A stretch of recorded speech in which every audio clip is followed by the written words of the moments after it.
கொலாஜன பத்தி 2 விஷயம் நம்ம தப்பா நெனச்சுட்டு இருக்கோம்.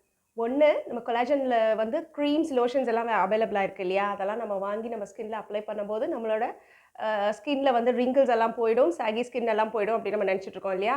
ரொம்ப ரொம்ப தப்பு. ஏன்னா, கொலாஜன் ஸ்கின்ல பெனிட்ரேட் ஆகவே ஆகாது. பட்சத்துல ஆஸ் ஏஜ் அட்வான்ஸஸ் நமக்கு வந்து ஸ்கின் வந்து ரிங்கிள்ஸ் வரும், சாகி ஸ்கின் வரும் அவ்வளோ மட்டும் தானே நம்ம நெனச்சுட்டு இருக்கோம். கிடையவே கிடையாது.